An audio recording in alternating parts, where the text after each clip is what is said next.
To begin, I'd like to mention that we do have automated captions that can be translated. So if you need French captions, for example, you can click on the captions button on the bottom of the screen and toggle to the language of preference that you want it to be translated to.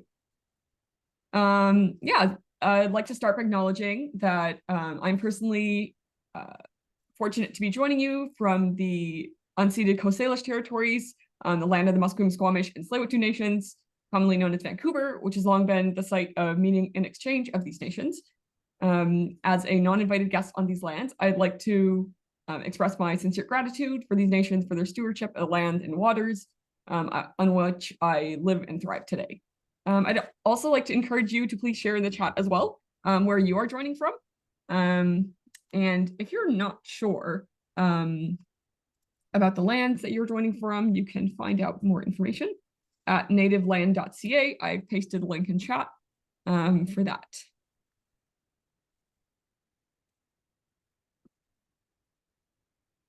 So I'll give folks a second to share where they're joining from.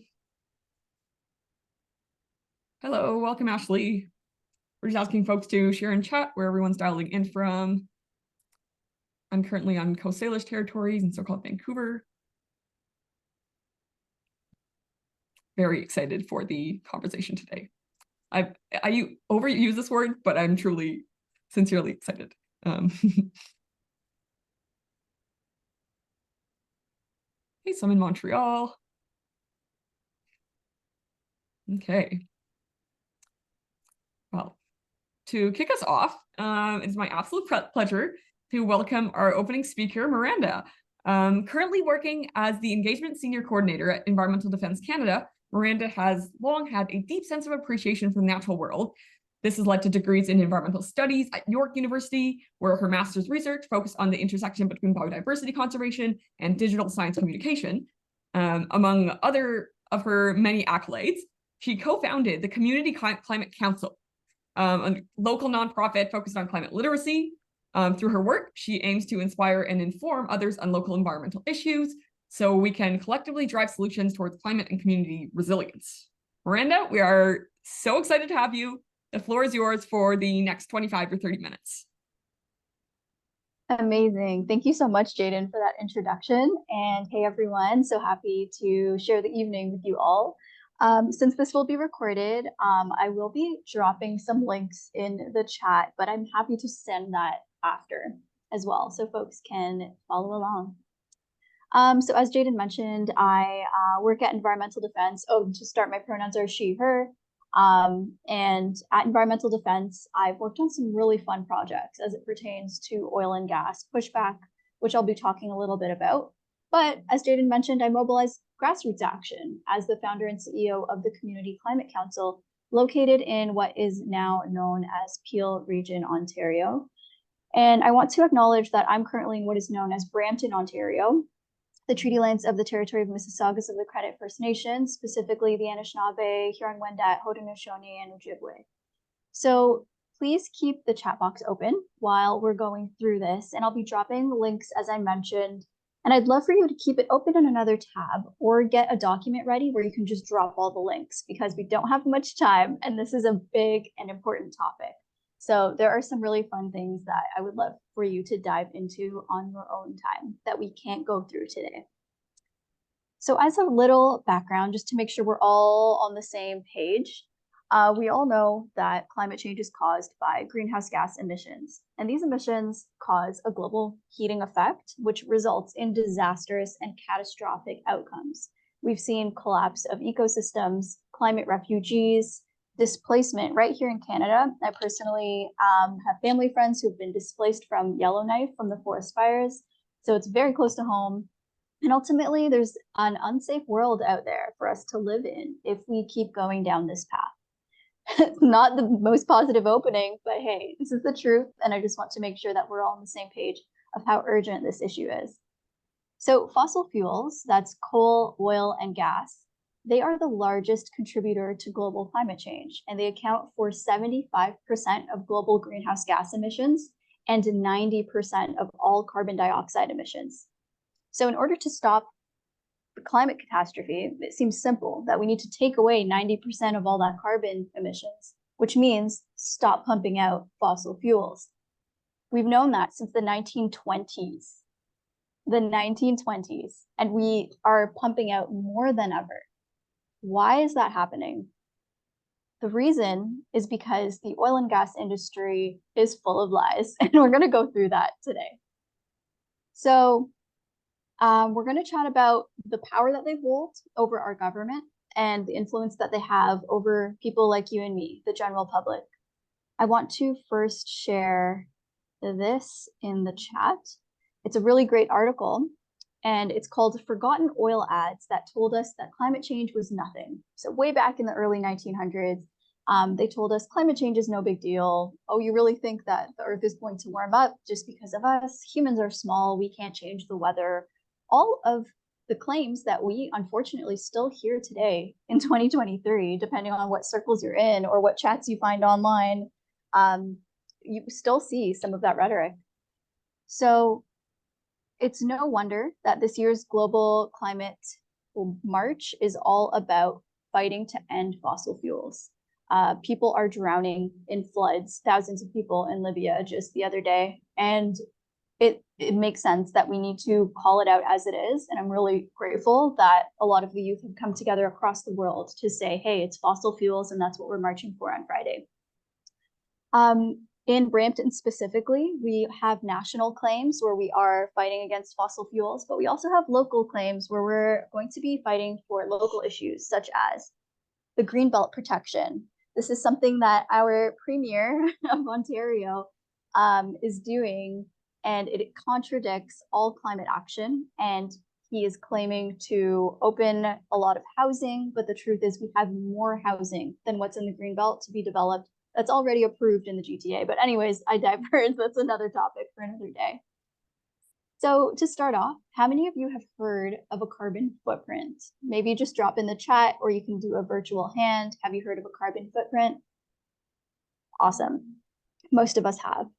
And something that I only personally learned years ago in my 20s, that's how powerful this is. I only recently learned it years ago, is that the entire carbon footprint ideology came from British Petroleum.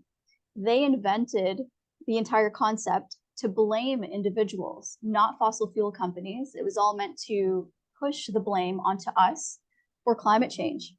And they created something called a carbon footprint calculator back in 2004. And I remember being in school. I think I might have been in the 3rd grade at that time. And I had to calculate my carbon footprint. I had to talk to my family about their carbon footprint. And we were all just spreading the word about it. And I don't blame the teachers. They thought they were doing something incredible. If you take a look at how it was presented, it was seen as this new eco-aligned ideology and new fun way to calculate your impact. I don't blame them at all. It was very powerful, and that in itself is a form of propaganda. And just the fact that I learned it years ago just shows you how strong it is. We also still use the term today, don't we? We still talk about carbon footprint. We still use the word footprint, and that is still borrowing their term. That is still how influential they have been in embedding it into our language. Now, there's a second myth I wanted to share with you. If we stop fossil fuels, if we stop oil and gas, we're of course not talking about an abrupt end to oil and gas. We're talking about a phase out, which means that there needs to be a plan to slowly move away from oil and gas, and it needs to be done in a just way. So in a way that's fair for workers in the industry, engineers in the industry, folks who work in plastics industry. And there are actually a lot more jobs in the renewable sector than in the oil and gas sector. So they will absolutely be protected financially if we phased out of it. So one of the myths that they share a lot, and I'm guilty of it, I'm sure a lot of our families are guilty of it, is just still thinking that oil and gas industry pays or like holds up so much of our Canadian economy. So if they were to collapse, our whole economy would be collapsed. Well, Environmental Defense did an amazing study and found that the fossil fuel sector directly accounts for less than 1% of all jobs in Canada. Less than 1%. And they can easily move to renewable energy jobs that are already existent today. Second, they also say a lot that they have ready to deploy technology that will get us to net zero. Well, they're a part of the solution. But the truth is, a lot of their solutions are not proven. And the case studies that have used them show that they fail. They don't work. One of them is carbon capture and storage. So that's when oil is produced, the amount of carbon that is offset and produced from the actual production is pumped back down into the ground. And that's the capture part. But that part is only used to fuel more oil and gas projects and to find more oil deeper in the ground. So of course, it's not a real solution. It's just a way to confuse the public, and it's a wild card because it has been unproven to work. So we're in an interesting time right now where the oil and gas industry, they've invested a lot of money, funny enough, in PR and media companies, the same ones that have been hired by the tobacco industry back in the day, where they said, hey, smoking is healthy, you can smoke around your children, cigarettes aren't bad. Those exact same media outlets are being paid today by the oil and gas industry. So think about that for a moment. That is incredibly powerful. We all know how influential cigarettes have been a part of society as like a healthy, fun, attractive thing. And that's exactly what oil and gas is doing with the same PR firms. So they shifted from denying climate change, saying, hey, it doesn't exist, don't believe it, we're not big enough to actually change anything. And now they're acknowledging it. And then they went to shifting the blame to us with the carbon footprint era. But today they're now admitting, hey, oil and gas is a part of the problem. And we're also part of the solution. No, they cannot trick us again. They're definitely not part of the solution. In fact, the International Energy Agency declared that this is an emergency for humanity. And in order for us to reach any of our climate targets or keep a safe and healthy, stable climate, no new oil and gas projects must be approved. And that was 2 years ago. And unfortunately, we continue to push oil and gas through indigenous land, through international lands, through so many, it's horrible. We've really actually ramped up the amount of production that we do. There are some really interesting articles on that if you're interested. So how are they able to do all of this? When they talk about carbon capture, for example, or when they say that they want to be a part of the solution, how do we invite them to the tables to be part of the solution? Well, they do something called spreading false solutions. What are false solutions? That's something that I've also learned, I would say, when I began working at environmental defense. So just to be clear, false solutions don't just mean like fake solutions or information that's not true. It actually means something that is worse than a lie. So it's something that does not address a problem at hand, but it actually deliberately deceives people into believing that they do something opposite, while at the same time, they trigger more serious problems. So this is disinformation. So there's a difference between disinformation and misinformation that I encourage you to look up. Misinformation just means that the information isn't correct, just like how false solutions kind of sounds like, oh, it's just not a real solution. But in fact, it's disinformation. It's intentional lying. It's intentional deception. And it instead exacerbates problems that it tries to hide. So what are some false solutions? I'm going to share a link to 5 of them in the chat right now. And we hear about these in Canada all the time. You might have heard about the oil and gas industry talk about them.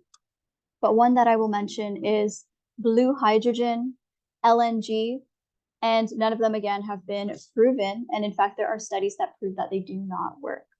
So there's actually a really funny video that I watched the other day on CCUS, and I cannot share it with you because there is swearing in it. There's a bit of profanity, so I'm going to just drop it in the chat, and you can watch it in your own time, but it's hilarious. It's an honest government ad, a Canada government ad. I don't know if anyone's seen that. It's so good. And they just really throw shade on the Canadian government of how we are continuing to push oil and gas forward and push CCUS and other false solutions forward. So how do they communicate these false solutions so well if ENGOs and scientists know that it's not working? Why are they still able to communicate it so effectively? And again, it's through big ad campaigns. So these ads, they actually sound very positive. They sound so influential. They sound innovative and inspiring. And when you hear the words, they're very vague. And again, they often have been hired by very similar industries, companies that have helped the tobacco industry thrive. So I really like this campaign that CAPE is doing. That's the Canadian Association for Physicians on the Environment. I'm dropping it in the chat. And their campaign is called Fossil Fuel Ads Make Us Sick. And I love that because fossil fuels actually are making us ill. In fact, 34,000 premature deaths in Canada every year are caused by oil and gas emissions. And they are still lying to us about these very known dangers about the products. And that's what CAPE exposes. So you can take a look at that. In fact, the United Kingdom has banned all oil and gas ads. It seems so simple. If it's propaganda, it's not true, it's unhealthy for the public, they should be banned. And the UK's done it. Why isn't Canada doing it? The oil and gas industry just seems to have such a strong grip on our government. And that's something that we're going to talk about as well. Another really strong and powerful ad campaign example that they are pushing is called the Pathways Alliance. I don't know if any of you have heard of the Pathways Alliance. I'm going to share a link to them right now.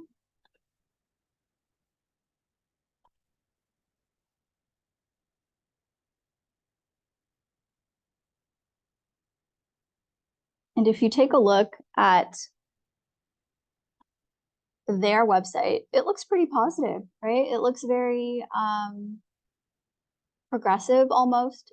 And then if you scroll down a little bit to who we are, you'll see that it's an alliance of Imperial, Canadian Natural, Cenovus, Meg Energy, Suncor, and ConocoPhillips Canada. So it's all oil and gas industries that have come together. Thank you for sharing that.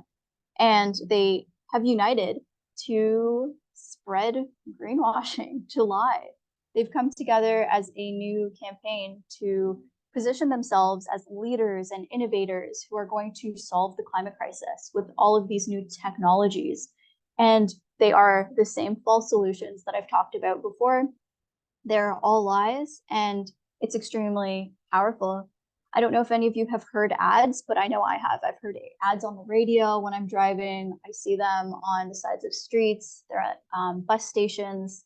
They're just everywhere. Actually, there was a whole Toronto Star ad. I remember during Christmas last year, an entire page was covered in Pathways Alliance.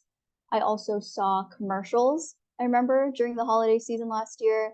And even my family members were like, hey, look at this cool environmental group, Miranda, you would love them. And I saw that it was Pathways Alliance. And I'm like, nope, I do not love them. And so I think that just shows how powerful they are at deceiving people. So something I would encourage you all to do is to chat with your friends and family about Pathways Alliance. I think that would be a really excellent start.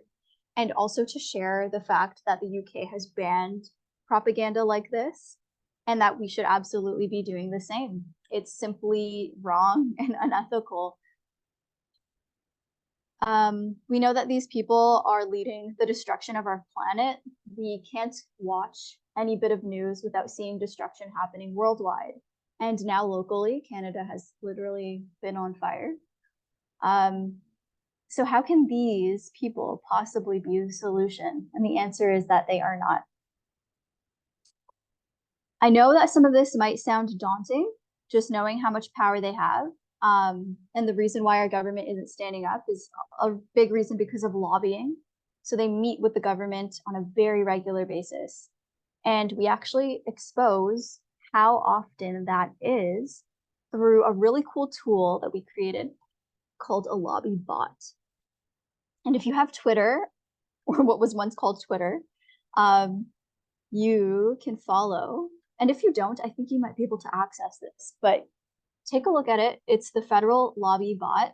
And every time the Canadian government meets with any oil and gas, it is tweeted automatically, the date and who they met with, when they met with them. The reason why, we don't know. We can't expose that, and that's usually not in the records, but you can check online to see if you can find any public records of it. Excellent, thank you. So if you scroll down, every month we are also highlighting Lobbyist of the Month. So just to expose who's lobbying the government the most. And you can see here that there were 17 meetings just in May alone. So that's just in 1 month. You can think about, let's say there's 4 weeks in a month. That's several times per week. And when they come and lobby, I heard from one of the ministers of our federal government, she shared that they don't just come with 1 or 2 people. They come with about 10 people, several of which who are lawyers. And it's quite a big group. So you can just think about the intimidation and the power and the influence they have at these meetings and how often they are meeting. Yeah, so please take a look at that. It's a great tool, and I would love for you all to share it. They also, we know, have a lot of influence internationally, unfortunately, at COP, so the Conference of the Parties.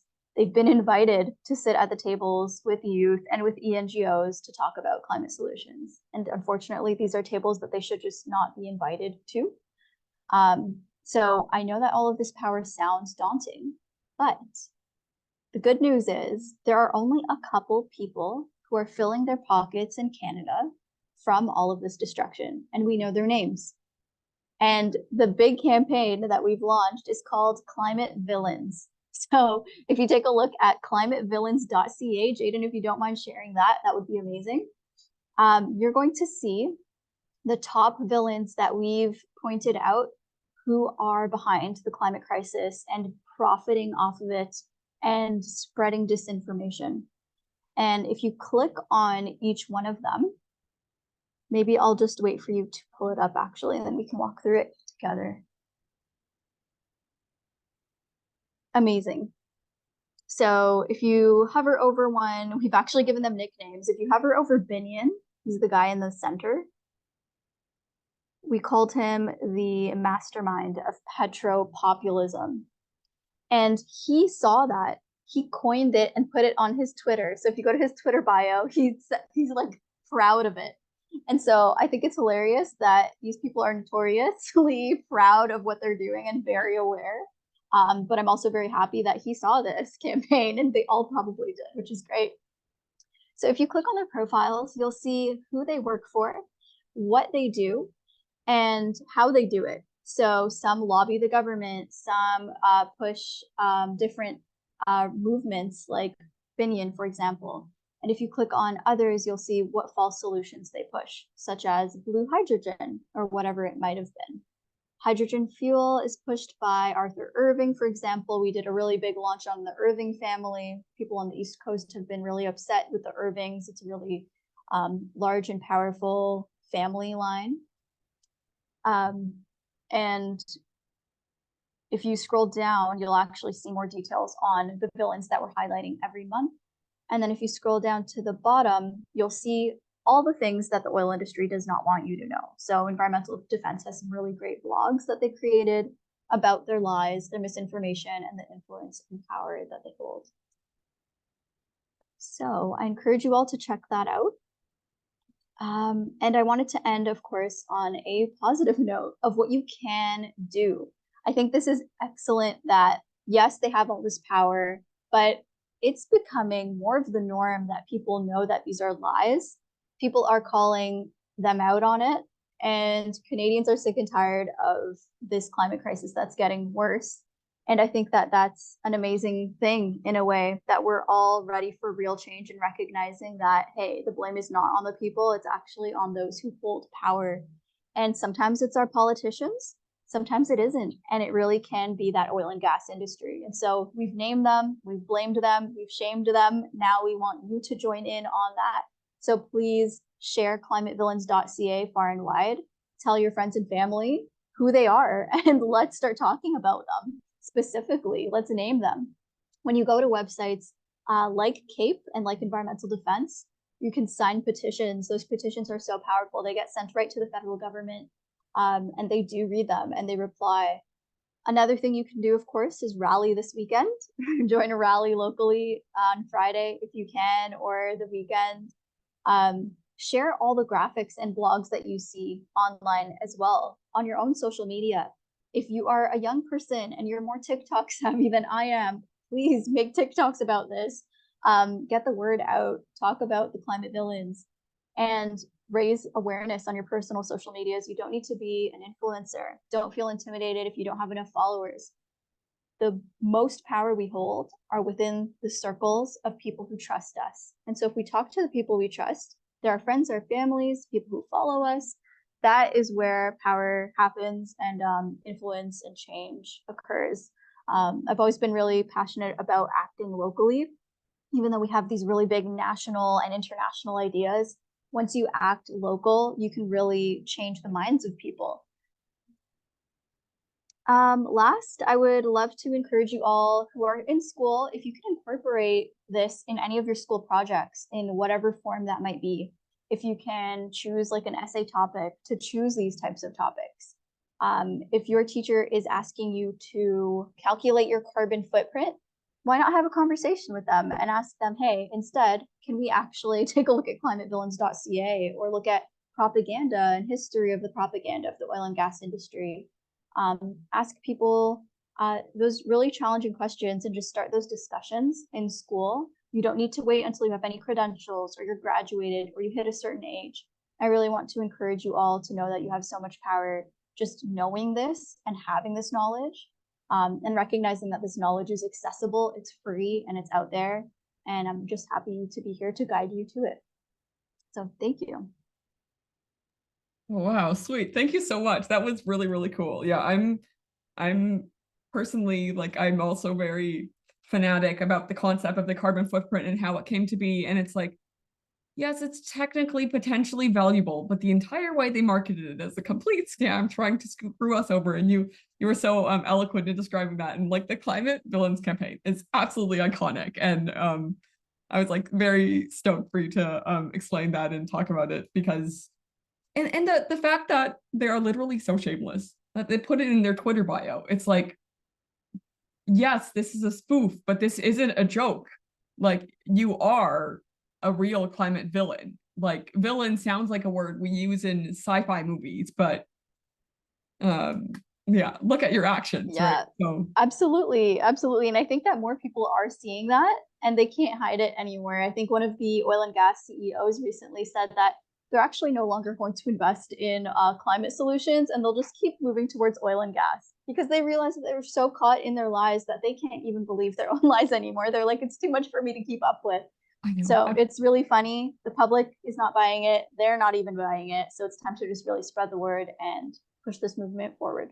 Yeah, they went on to pretending greenwashing, but yeah, I believe it was Shell, for example, like had a less than 1% of their investment or whatever was into a green energy thing. And they were actually like, because last year they had record profits, they were like, actually, never mind. And they completely scratched that. So like, they're not even trying to greenwash anymore. They're just like, we're just going to do our thing, which is ruining our planet. So we need to fight back. Well, thank you so much. That was really, really, really cool. And actually, I forgot in my adrenaline, forgot to share the agenda. So here's jumping back to our order of events today. We've had our welcoming words. We've had Miranda give her part on the Climate Villains campaign. And next up, we'll have a Youth to Power presentation, challenging the system, about potentially taking the Canadian government to court, and also the power of the youth movement. And at the end, we'll have a Q&A and a bit of open discussion. So I see Anita and possibly some other folks have some questions in chat. We'll get to that at the end. Keep your questions, and we will address them in the end segment where we'll talk about that. Wait. Okay. So next up, I'm very excited to introduce our next speaker, Albert Lalonde. I'll tell you a bit more about them. So Albert has been a co-spokesperson for the pour le futur. Sorry, I don't speak French. I'm my best at pronunciating. collective behind the Fridays Climate Strikes in Tutake, Montreal High School since 2019. They are a founding member and former co-spokesperson of SEEPS, the Student Coalition for an Environmental and Social Shift, a union of student groups that have been organizing the global strikes and protests for climate justice since 2019 in a number of cities across Quebec, including the historic September 2019 demonstration, which brought over 600,000 people to the streets of Quebec. Alongside 14 other young people, Albert is currently suing the Canadian government for its responsibility in the climate crisis, which we will hopefully have a chance to hear about more. Currently, Albert is also working as a project manager for the David Suzuki Foundation. It is such a delight to have you, Albert, and please take it away. The floor is yours for the next 25 or 30 minutes. Wonderful. Thank you. I'm really glad to join everyone. Thank you, Miranda, for your presentation. Thank you, Jaden, for the introduction. I would just like to share my screen, if that is possible. Okay, awesome. Yay. Okay, I'm getting there.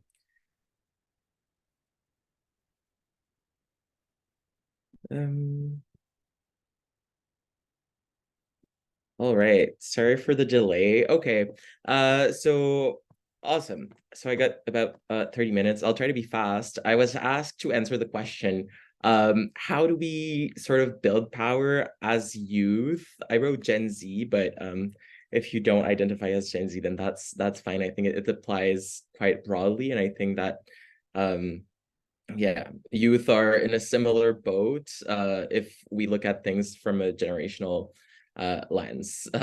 Doesn't really change anything at that point. So yeah, how do we change things? I think, you know, it's a hard question to approach, given that environmental activism has been going on ever since the 1960s, with big movements sporadically and cyclically gaining power, losing power, completely disappearing, but also earning very significant victories that have not prevented us from getting at the point we're at right now, but have made things probably not as bad. So that's a major victory at the point we're at, and considering the power, like just the power dynamics that we were in front of. So yeah, not an easy question to answer. I'll try to do my best. So first, as a plaintiff against the Canadian government, I'm often asked, what is the value of litigation over the effects of climate change and government's responsibility in causing climate change, in really changing anything? So of course, so as I mentioned, for decades, people have been advocating for legislative changes, have been pressuring governments to use their lawmaking, their executive power in order to structure our society differently. And what we need is, I really like this French expression of like a projet de société, so like a societal project, sort of like this global collective undertaking that is sort of shaped collectively and really has a systemic scope in what it hopes to accomplish, and really addressing the root causes of the climate crisis, which I identify as being really the exploitation of resources and nature, but also people. That, you know, it's the same system of resource extraction and wage theft, just like stealing wealth that is produced by workers that generate GHG, you know, greenhouse gases in the atmosphere, and that is causing global warming and the triple planetary crisis that we're in right now.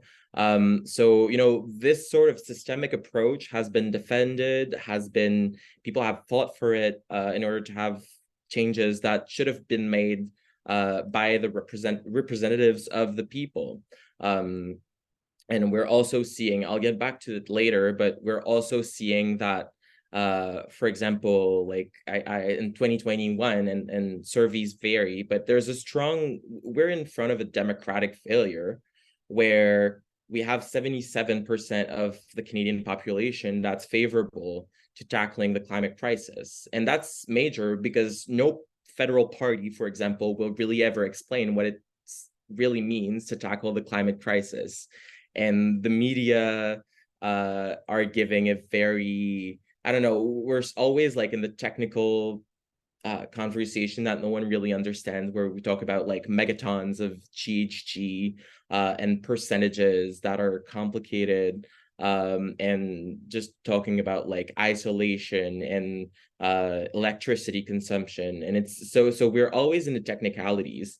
I don't know where I was getting to with that, but so, you know, this fight has been going on for a long time, and in that spirit, I think, you know, for me, tribunals are such sort of a last resort. So you know, I was 17 when I filed this lawsuit back in 2019.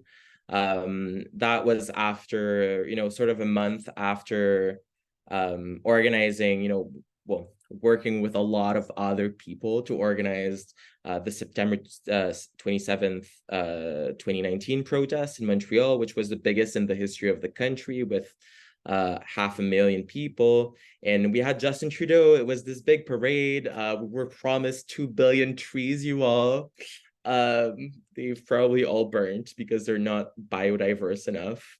And well, most of them have mostly never been planted. But it, you know, it was sort of this big parade, and it was a major accomplishment, but also the cynicism was so deep. And it was also the same summer that Canada, like the House of Commons, adopted a climate emergency, adopted the climate emergency declaration, and like voted to buy the Trans Mountain pipeline extension like within the same 24-hour window. So, you know, this sort of rights-based approach for me is not really activism, but just like, you know, we have oh yeah, I forgot to mention the name. So it's La Rose versus Canada. So yeah, I'm getting there. So, you know, from there was this sort of call out for youth that were living, that were already experiencing the effects of climate change over their lives, that were significant enough to constitute a violation of their rights to life, liberty, security of the person. So as per Article 7 of the Charter, and equality before the law as by Article 15 of the Charter, because youth are and will be disproportionately affected, also because we haven't had the chance to participate in the sort of like electoral processes that are supposed to sort of be the remedy to the climate crisis. And so yes, so there was this call out, and I just, you know, was like, oh, this is my situation. Is this interesting? And so for me, it's not really activism. It's rather like, we have a constitution that's supposed to uphold, to, you know, allow the court and give the court the role of upholding some rights, which, yeah. So, you know, that was not really activism for me. So the case that I am a part of is La Rose versus Canada. So we're 15 youth. When the lawsuit was filed, we were aged 12 to 19. So yeah, you know, it's basically rights to life, liberty, security of the person, equality before the law. Then there's also the public trust doctrine that we are arguing. So the public trust doctrine is a principle derived from common law, where you know, by which the government would have a duty to preserve some mostly ecosystemic elements that are fundamental to supporting current and future generations, so that are really key to maintaining a stable climate system, and that are key to even, you know, it's just, you know, if we lose those elements, then the realization of current and future generations' rights is simply inapplicable. It's out of the question. So we're talking about forests, we're talking about clean atmosphere, it can be permafrost, can be, for example, livestock of fish, many different elements that are necessary to support any human population at any given point. And you know, the public trust doctrine, the spirit is really like the government's duty to protect those for hundreds of years. And this is a principle that the Supreme Court of Canada has sort of like recognized that, well, has not recognized, that's the point. So the Supreme Court of Canada has opened the door to considering that it might exist in Canadian law, that it might apply in Canadian law, like, because of course Canadian law is derived from English law, and this is where this common law principle is rooted in.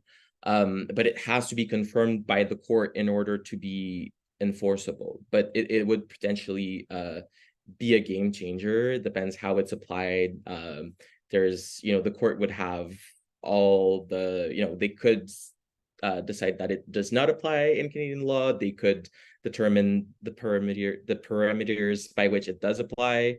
And our lawsuit also about half the plaintiffs belong to different Indigenous nations. It's not my case, but so there are a lot of rights that derive from Indigenous legal orders and treaty rights, for example, to cultural elements. So for example, like salmon that is disappearing, and that is a key element of Mi'kmaq culture. And that is also key to like, so this is, for example, the salmon example is Article 35, so on Indigenous rights of the 1992 constitutional law and 1982 constitutional law, but it also has to do with food security, which could go under other articles. So those are just examples, and what we're asking for is we're asking the usual, when there's a constitutional challenge to government action,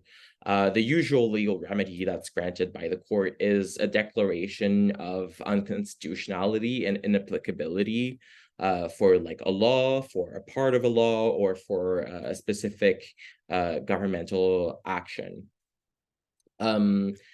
But or it can be, of course, financial compensations, or sort of like the classic thing that you would ask a court to receive.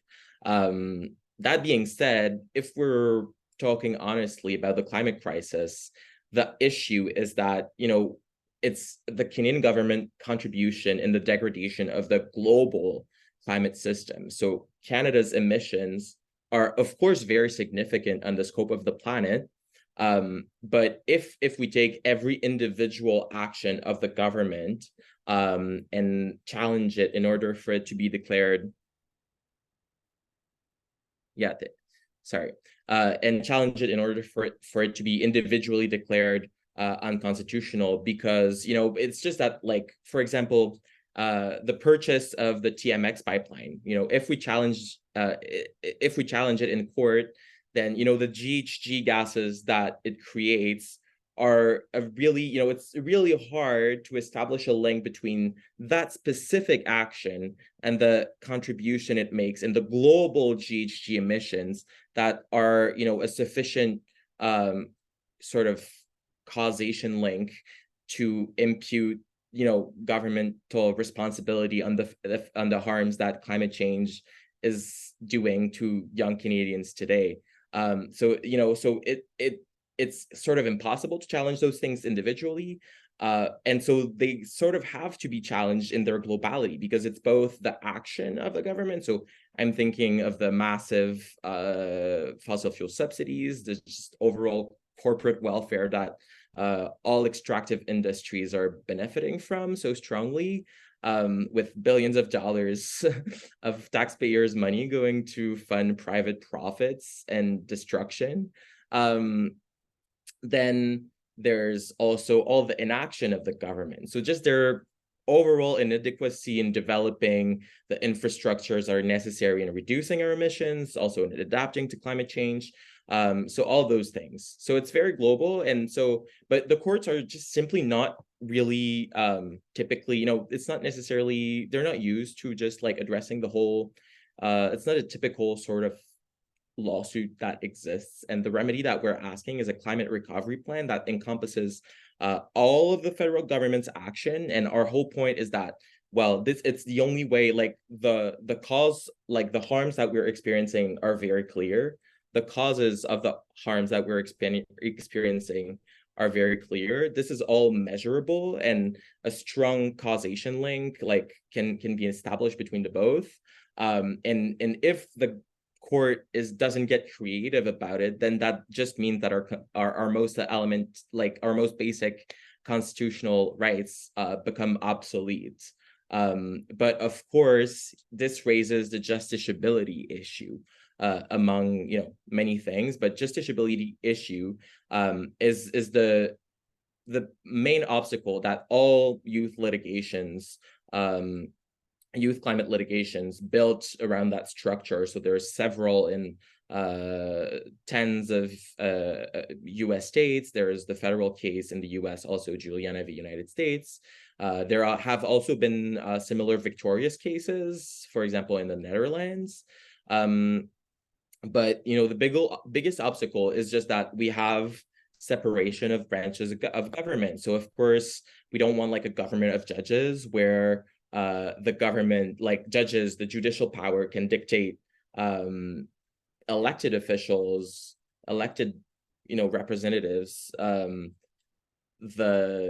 the way they should build a climate plan and reform our entire society, restructure our entire society. So that's the biggest obstacle. So it's basically too complex. So like, is it measurable? It's just like so many elements to consider, right? And then is it too political? And so where we're at right now, the Federal Court of Appeal, so we filed our statement of claim in 2019 before the federal court in Vancouver. The judge in the federal court told us that, yeah, basically it was not justiciable.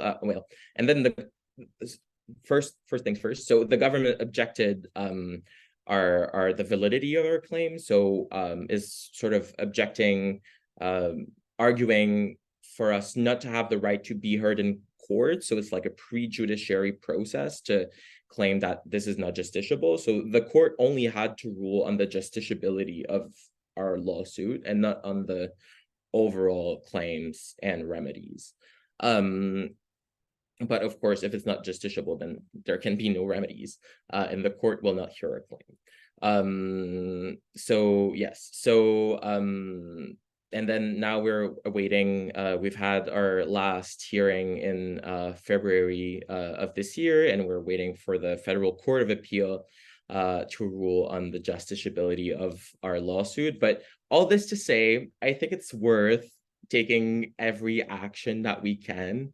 A judicial action is very expensive. We have support from Our Children's Trust, which is a nonprofit that whose mission is to support youth in litigating against our government to defend their fundamental rights in the wake of the climate crisis.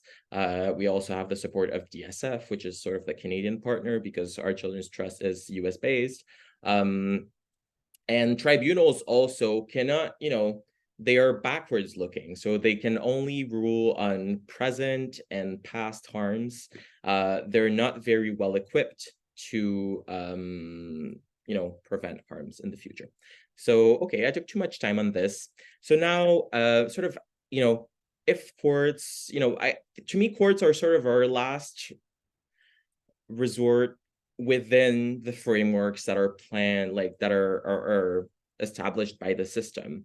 And so for me, it's important to analyze the political moment currently in order to realize that we have no other choice but to go outside of institution and build alternative modes of power that are by the people, for the people, and that are really, for me, about community political self-determination. So yeah, 2019 was this huge movement. We did accomplish, for me, there's this first step that was sort of won in 2019 is we built really strong consensus around the need for climate action. So that was A. But B is we never got to precising what those solutions that were so needed were. No one really knows what this project looks like. And even within the movement, there's very, very strong disagreement over this. So there is a democratic failure in that basically nothing significant is happening to lower our GHG emissions. But this is and this is partly due to the new climate denialism that we are observing. So it's like, of course, for example, I think every sort of federal party is in that posture right now where everyone recognizes that, or maybe not the conservatives, but everyone recognizes that there is a climate emergency, that there is a need to act, to take really strong action. But then, what does this really mean? Is it like, are they market-based solutions? Are they, subsidies to electric cars? Is it about tree planting? Is it like new carbon colonialism where we're going to buy a lot of carbon credits in the global south and, expel people from agricultural lands? This raises a whole lot of issues. Are we going to build new mines to exploit lithium in order to put those into cars and just destroy the territory? In Quebec, we have a huge issue where, yeah, we do have the cleanest electricity in all of Churchill Island or North America. But it's a massive, our hydroelectric dams were developed through a genocidal process where the sovereign indigenous nations, the Innu, the EU, and the Inuit, were never consulted and lost their land. And there were treaties signed that were signed afterwards. But again, a lot of people within those nations really contest those processes because it's hard to because they came after, they came when their nations were in a position of great vulnerability because of hundreds of years of colonialism. And then, so we really have a lot of work to do in order to precise, what does it mean to have people-based solutions? Then we are, facing a major cost of living crisis with massive wealth accumulation by the ultra-rich. There is inflation and grocery prices are going up faster than inflation. Wonder why, who is benefiting from that? Maybe Sobeys and big chains. Yeah. And then the far right is on the rise and it's channeling those systemic frustrations because the left is unable to do it or just is not doing it manifestly, is my analysis of the thing anyways. And really channeling those systemic frustrations to attack the rights of marginalized groups. So, and this, this impacts queer people, particularly trans and non-binary people, especially children. And this impacts also environmental and climate action. It's the same people, voting and anti-trans rights bills. And for example, I'm thinking of the Alberta Clean Energy Moratorium. So where it would be forbidden to develop any clean energy project in the entire province. And it's the same sort of ideological it's all one ideological system that is being pushed for by the far right that is actually organizing people where the left is failing at organizing people. In my opinion, we've seen it. The far right has been able to paralyze the capital city for several weeks with the Freedom Convoy, for example. Now the context has changed, but we're still in the reminiscent. We're still dealing with the direct consequences of those. So how do we build power from that? So for me, it's about we really prioritizing organizing new people as opposed to mobilizing the same crowds. I think that like 2019, we had this huge issue where we sort of and in all the past few years of the climate movement, at least my work with the pandemic, we were especially stuck mobilizing the same people over and over that were already part of our audience, with a lot of difficulty to reach new audiences simply because there was no way to do it on the ground and just face to face. And I think we really need to get out of those boxes that we're in and meet people where they at. And where does that mean? What does that mean? So of course, I think that we need to really really put together large-scale popular education initiatives in order to build sort of rights-based unity around the things that we can collectively win. We often oppose like unity of, working class unity and the rights of the equity deserving communities and marginalized groups. But I think we can really build a new vision of class unity where it's about the solidarity throughout and really just like, I just have the French expression. Sorry, I'm looking for my words a little bit.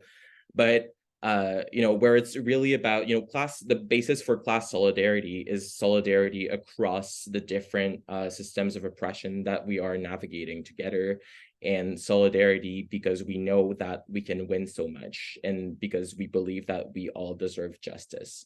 But this discourse is very seldom presented by the left or by the environmental movement at this point, from what I notice. Even though people are doing great work with it, but I think we're really focused on like the issues, and we struggle to sort of counteract this hate speech from the right. And so, for me, the solution is really about structure-based organizing. So organizing through structures that hold people together. So for example, like a street, a workplace, as opposed to affinity-based organizing. So it's sort of the same logic. So instead of organizing people that already think the same, so like, I hate this pipeline. People who hate this pipeline, come with me. You convince people in the environments you're already a part of that will not, they will come back to work tomorrow and the day after. You convince them that this pipeline is a bad thing, and then you hold their hand and organize them through collective action against this pipeline. And I think that what we also lack right now is a collective vision, sort of this projet de société thing that I explained earlier, but shaped democratically by people for people in order to bridge societal divides and really present solutions that are not market-based, that are not, in a spirit where, in the thought process where the priority is not necessarily to keep the economy strong, but the well-being of people and communities.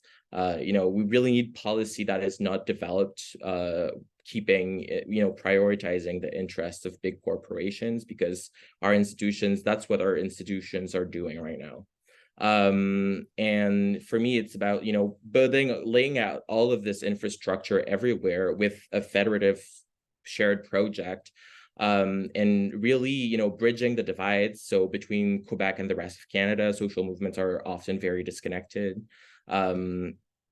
Really bridging all those divides. And, this country is an artificial colonial patchwork, but like we have so much in common, and we have so much shared things to gain. And we can only achieve that if we force our governments by coming together. So, that means building alternate community power to achieve effective collective change. So like there's a lot of things that we can just like, for example, my activism started in my high school, and we just decided that we were going to organize a strike, a strike in the sort of like a labor strike, so labor union strike. So we would vote a democratic mandate to shut down the doors of the school and shut down the doors with our physical bodies. So we were there at 6 a.m. We were 800 people in the General Assembly. We voted, I don't know, like 99%.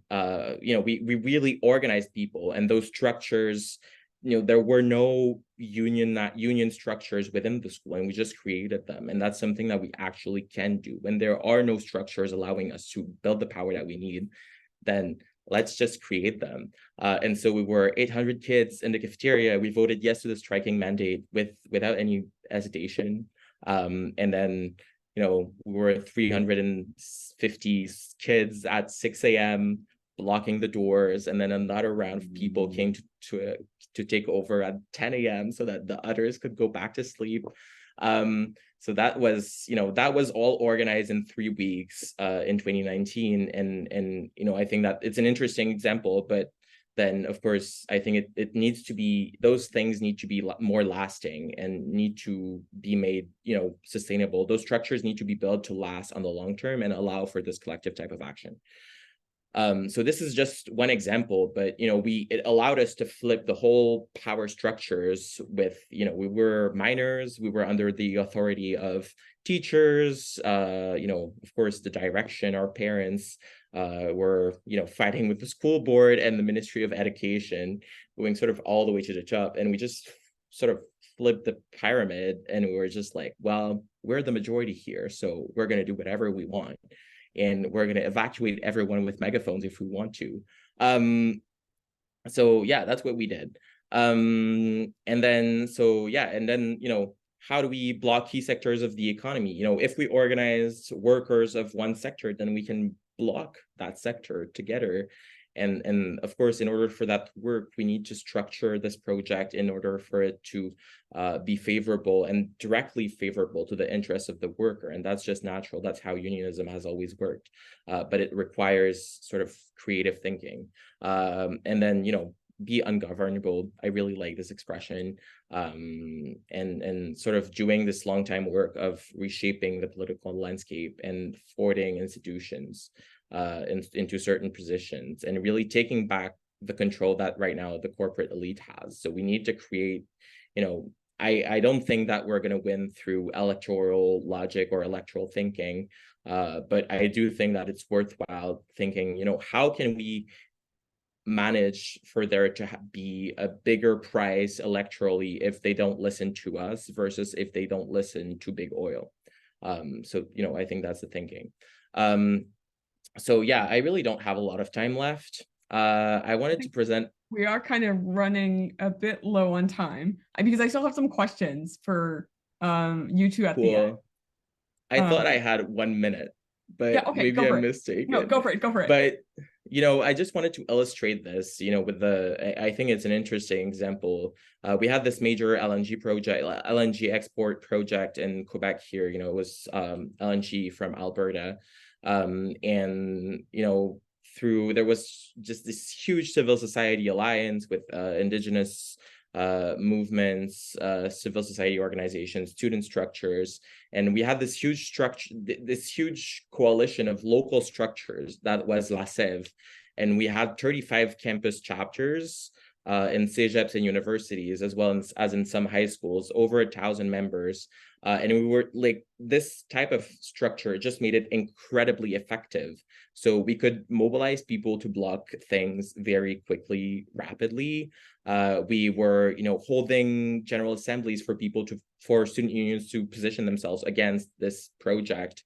And so we were, having thousands of people every week sit in rooms and vote to position themselves against it, and then voting to take action up against it, like collective action. So we were, we organized strikes on various dates, so like single day strikes. And then we were escalating. We had this multi-year escalation strategy that we were only capable of having because we gave ourselves this infrastructure. So yeah, I just wanted to name that. So like that's sort of the material form that it can take. And then, yeah, I wanted to talk about like decentralized direct action and just like materially blocking the economy. I think Shut Down Canada was an effective example of like a few thousand people just blocking railroads in different points at different given points in time. And that just basically effectively blocked the railway system. And I think that we have a lot to learn from Indigenous sovereignty struggles for sovereignty and their very rich history of effective tactics that are rooted in solidarity and sort of more affinity-based forms of organization, yet are very effective at shutting down the system.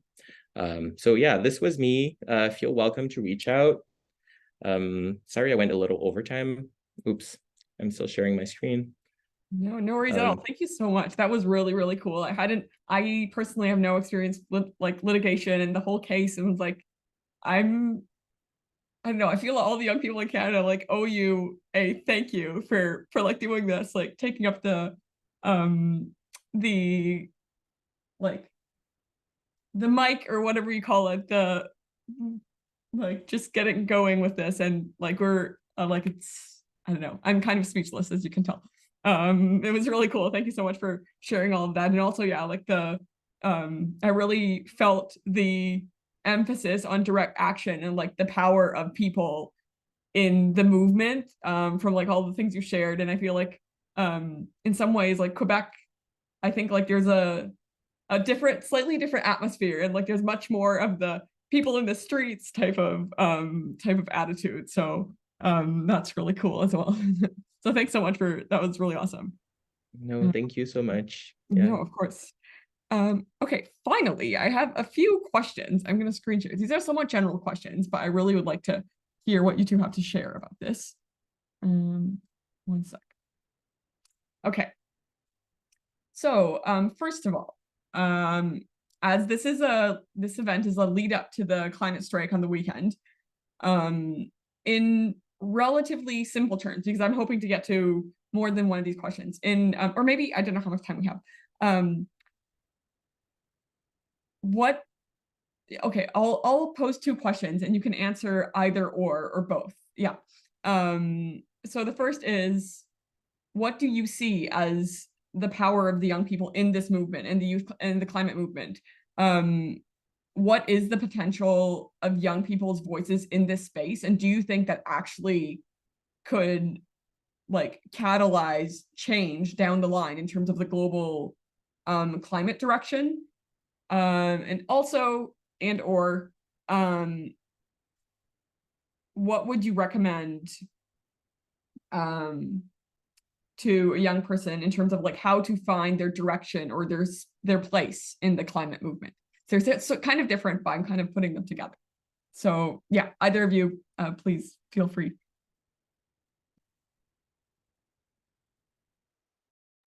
Hey, yeah, I think I'll answer the first one, which was what are the strengths of youth in the climate movement?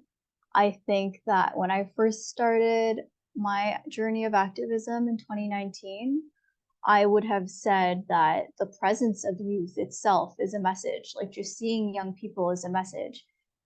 It's just showing that like young people are like fighting for their future. And now I kind of really strongly dislike that because we shouldn't have to be doing this. We really should not have to be doing this. No one should be fighting for their future. We should not be the ones raising awareness to our governments and to our politicians. But here we are, and we're facing a huge burden. And so it's funny, I once found that so empowering, and I don't know what's going on, but just now I just don't. And it's more of anger, and that's just me personally. But what I find strong is that youth are not typically bound to a political party, not bound to an organization or bound to like an authority. And that is where the true power lies. You can say whatever you want, and you can join coalitions with whoever you'd like. And that is extremely powerful. I find that the more people that I meet, and as I get older, and different folks that I meet who are deeper in their careers, they can no longer say certain things because they're affiliated with certain groups, or they may be affiliated with the government. And now like they're kind of like this censorship or this new fear that happens that I kind of really admire that I had, and I still do have, but that youth have specifically, is that you can say what you want and like use that time wisely right now and do all the things. Yeah, I think that that's something I wanted to say, is that you don't have to wait for anything. You're ready where you are, and you have everything you need. And then I think that bleeds into the question of the climate movement, but I'll pass it over to you, Albert, first. Yeah, thanks for sharing. I think it resonates with me a lot. And sort of this freedom to act. And I think it also comes down to the fact that for me, age is very much a social construct. So of course, there's a biological reality to it. There's a component where, of course, the older you are, the more experienced you are. Experience also comes with blind spots and limitations, and sort of underestimating the scope of what is possible, I would say. So I think that the power of young people is also their, and there's a huge share of it that, all young people do not have the same level of privilege. But I think that typically young people and student movements have been powerful because they're at this space in their lives where materially they have sort of the time to really build this power, and they are not stuck with 40-hour jobs. They don't have too many financial obligations. And the rest of, I'm in Quebec, tuitions are lower here. So of course, like those things vary. And I think that, it really depends on your class background. I think like youth are not all students, and it's a huge privilege to be a student. And I think the youth movement and the student movement have to be distinguished, but the student movement has to be inclusive of youth that are not students. And this is a huge issue when it comes to economic privilege and many other factors of marginalization. So yeah, but for me, it comes down, a lot of the power of the youth really comes down to, what are the material, things that you need in order for a movement to be strong. And so you need to like feed people at your meeting, you need to have babysitting, and really make it accessible, and supporting people in fulfilling their essential needs, and sort of making the struggle compatible with the fulfillment of those very basic things, which is not easy in the situation we're in. So yeah, I think that's one element that it leads me towards. Then yeah, how to find your place. For me, it's about like realizing, and I think that can happen or not happen at any age, but really realizing your inherent power to just like do stuff and change stuff. There's like, of course, being a citizen is a factor of marginalization, but to go back to the like Greek root of like the word city, is like that means the place where decisions are taken. And it's just one way to frame it. And like a citizen is just like a member of this decision-making space, taking in a broad sense. And so in that sense, like a baby is a citizen because when it cries, it does influence its surroundings and the people it's with. And the kindergarten class also is like, if you decide not to nap and to organize a revolt against the napping time, then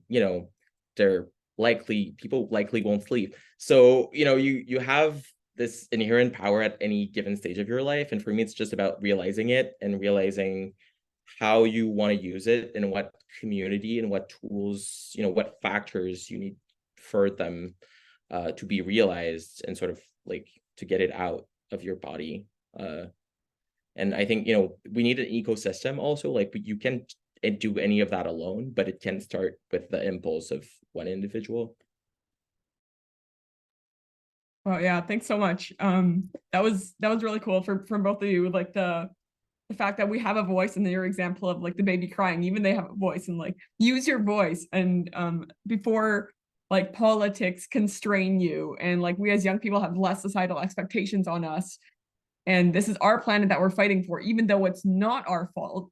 I resonate with you, Miranda. Like I have a lot of anger, but that really fuels me, because it's like, this isn't fair and we need to fight back because this is our planet, right? So like we're all we can cry, like we can make our voices heard, and we can be angry. And yeah. Miranda, do you want to share something on advice on finding one's direction as our like final wrap up? Yeah, I think it was going to be similar to what Albert just said, is that you may not just find your direction. Your direction may not be out there. I think it's actually within you. And I think you already have your direction without realizing it. And I think just you being yourself truly and tapping into what you love is your direction. And that's what brought me here. That's what I'm sure brought all of us here, is that we followed something that we love and that we care about, because ultimately climate change threatens all of it. And there's no right way to enter the movement. So just cliche, but genuinely follow your heart, follow what you're passionate about. Oh wow, no, not cliche at all. That really gave me, oh, that was the note to end on. I feel like the two of you kind of gave like a pep talk for the strike. I'm like so much adrenaline right now. Very excited, and this was like such a delight. Thank you both so much for coming. This will be shared on YouTube, so we'll share that with you when it comes out too, and we'll let more people hear this conversation, because very, very informative, very empowering, and galvanizing. And yeah, thank you both so much. That was really lovely, and we're so delighted to have had that conversation. Thank you so much. It was a privilege to be here and to be able to exchange with all of you. Yeah. Yes, thank you for having us. Really grateful as well. Great to meet you, Albert, and great to see you again, Miranda. And I hope we have like interactions in the very near future because this was really, really awesome. Yeah, I would love to. High five to all of us rallying this weekend. See you in the streets is our sign off. Love it. Okay, bye everyone. Thanks so much.